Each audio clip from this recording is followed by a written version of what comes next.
पहला माहौल तो ये बदलल बा कि नीतीश कुमार जी और नीतीश कुमार जी के सरकार पर अब विपक्ष से ज़्यादा हमला उनकर साथी लोग करे लागल बा। एकदम निश्चिंत रही, हम अपना जितना भी 144 गो उम्मीदवार रहे हा जीतल हारल सबके लेके सबके कह दिले बानी कि तैयारी कर लो, जल्दी चुनाव में जाए के पड़ी। पश्चिम बंगाल में कैसे उनकर पार्टी चुनाव लड़ी, कितना सीट पर लड़ी, ये सब के अब फरी अव्वल हो रहा बा।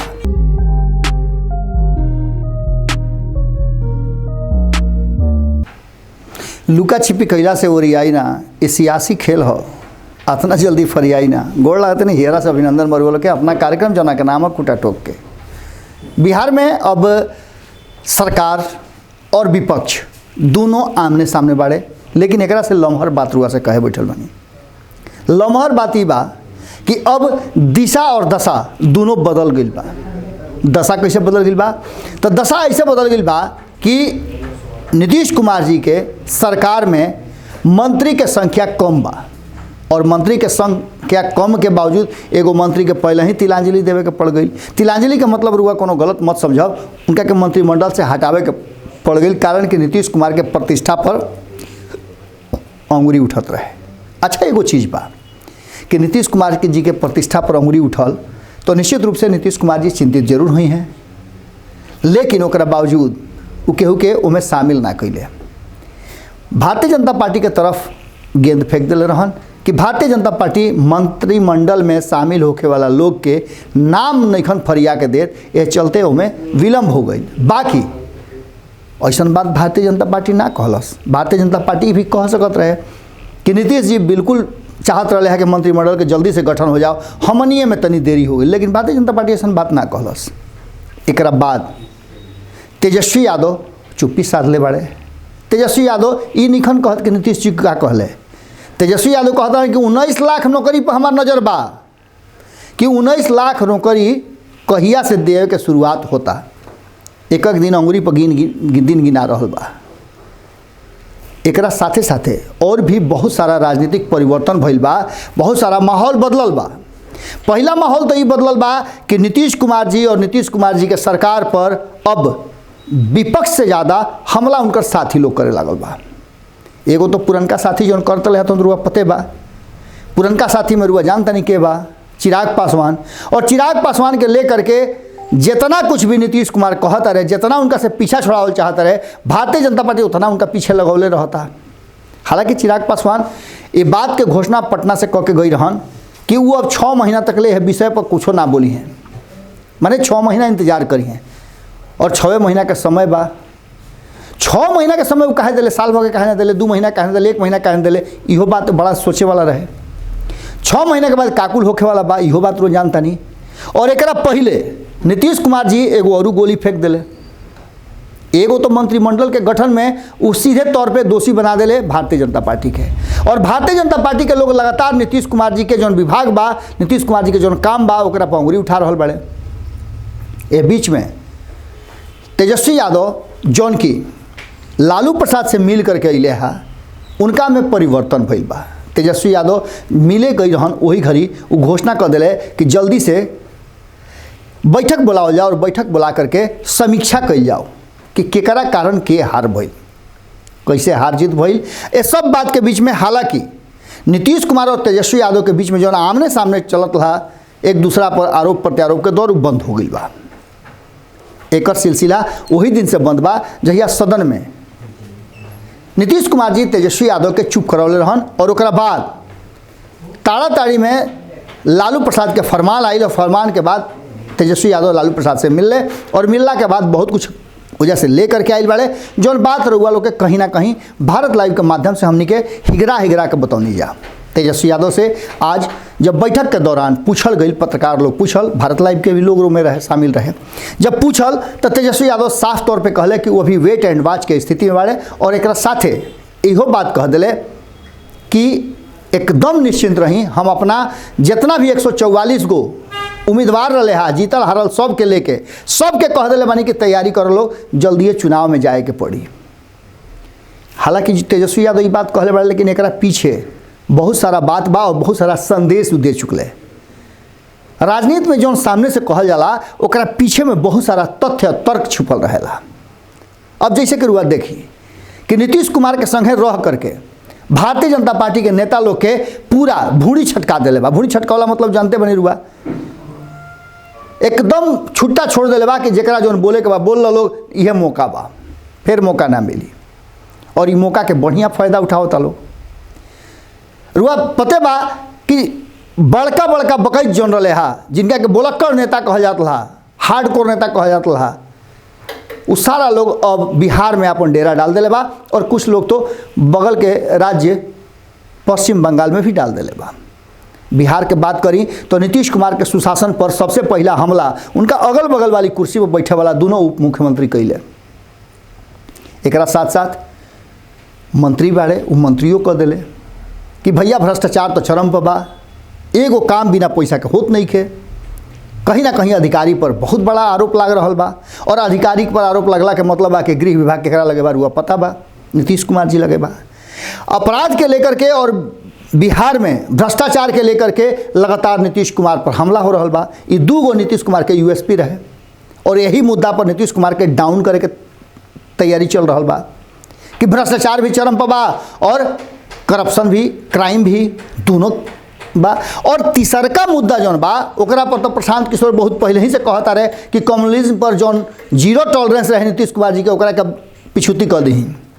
कारण कि भारतीय जनता पार्टी के जितना भी एजेंडा बा उस सारा एजेंडा पर नीतीश कुमार संगे चलता है। लेकिन मामला अब दूसर तरफ जा रहा बा।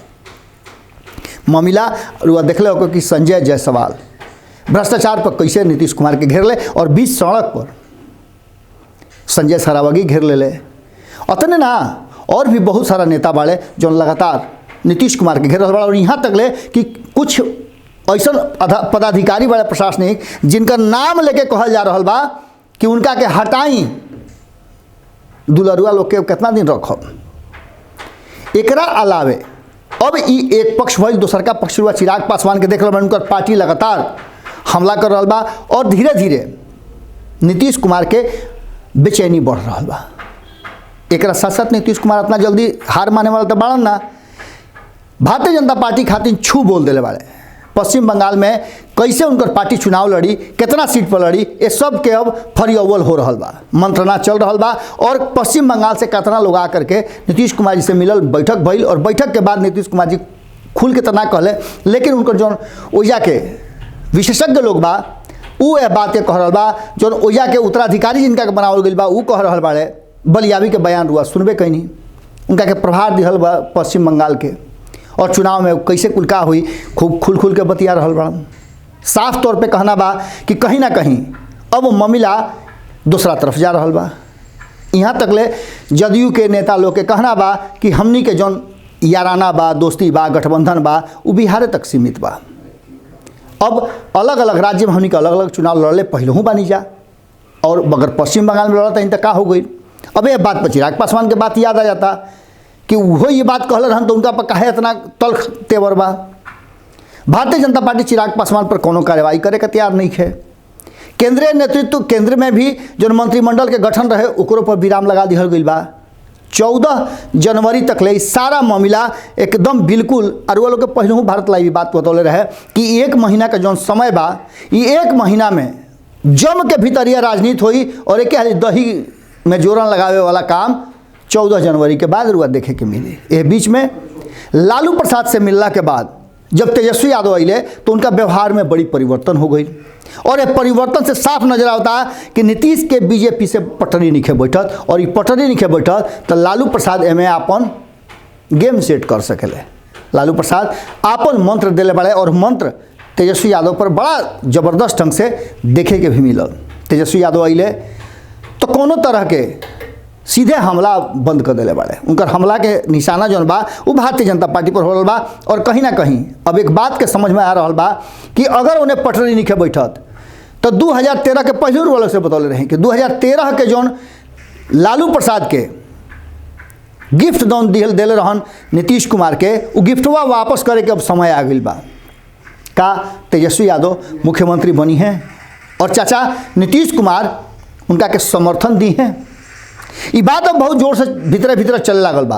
कारण कि एक तरफ नीतीश कुमार के भीतर से अंदर अंदर जो अलबलाहट बा, बौखलाहट बा ऊ, और दूसरा तरफ उनकर संशय में भरल सरकार, जौना में नीतीश कुमार तो बड़ी तेज़ी से उनका जौन पार्टी के नेता बाड़े जिनका के मंत्रालय मिलल बा ऊ बड़ी तेज़ी से आगे बढ़ रहा बाड़े, लेकिन भारतीय जनता पार्टी के तरफ से पूर्ण सहयोग नहीं मिलत। एक साथ साथ जीतन राम मांझी के भी रुआ देख लो कि कौना तरीका से, हालांकि तो कोरोना पॉजिटिव हो गया के बाद अस्पताल में रहे हैं, लेकिन लगातार उनको बयान आ रहा बा। ये लुका छिपी के खेल के कब तक ले घींच घाँच के लोग आगे ले जाई। अब लुका छिपी के समय खत्म हो गई बा और सियासत में कोनो चीज़ के जल्दी फैसला ना होके, फैसला के समय आवे में थोड़ा सा देर विलम्ब हो सकेला, लेकिन एक बात तो तय नजर आवता कि बीजेपी के जो रुख बा ओकरा से नीतीश कुमार आहत जरूर बाड़े। अब वो सामने से प्रकट भले मत करस, लेकिन जौना तरीका से आरजेडी और महागठबंधन के लोग के बदल रहा बा मन मिजाज, रुआ देख लो कि महागठबंधन के और भी साथी दल जा करके नीतीश कुमार और उनका पार्टी के लोग से मिल रहा बाड़े, प्रदेश अध्यक्ष से मिल रहा बा लोग। ये सब बात के लेकर के कहीं ना कहीं इतना तो नज़र आ रहा बा कि आवे वाला समय में जौन नईखे पटरी बैठत बीजेपी से, ऊ एगो नया बिहार में स्थिति पैदा कर सकले सरकार और बिहार में चुनाव के। हालांकि तेजस्वी यादव साफ तौर पे कहले है अपना कार्यकर्ता से और संगे संगे जितना उम्मीदवार रहे है सबसे कि चुनाव खातिर तैयार रह लोग, हर हाल में 2021 में चुनाव अवश्यम भावी बा।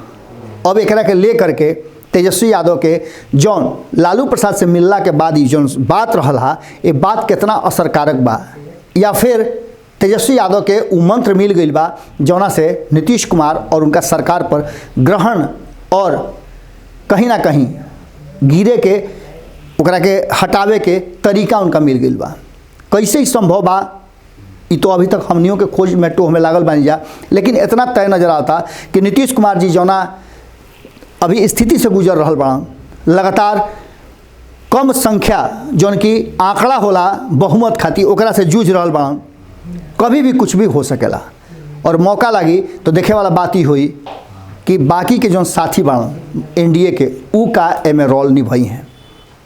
महागठबंधन पूरी तैयारी में बा और महागठबंधन के कई गो नेता यह बात खातिर भी कि एक समान विचार वाला लोग रहे। रुआ सुनलूँ कब कि संपादक नमन मिश्रा जी ये बात के कहले रही कि अगर इस समय पर रघुवंश प्रसाद रहते तो मामला कुछ अलग रही थे, कारण कि रघुवंश प्रसाद भारतीय जनता पार्टी से अलग नीतीश कुमार और लालू प्रसाद के दोस्ती के बड़ा नज़दीक से देखत रहे हा और समाजवादी के विचारधारा के आगे बढ़ावे खातिर वो बहुत बड़ा एगो सोच के काम करत रहे हा। देखे वाला बात हुई कि यह कड़ी के जोड़त हुए केकरा महारत हासिल होता, एक बार फिर से समाजवादी विचारधारा के भारतीय जनता पार्टी के ऊपर ले आ करके और भारतीय जनता पार्टी के बिहार के सत्ता से बाहर करके।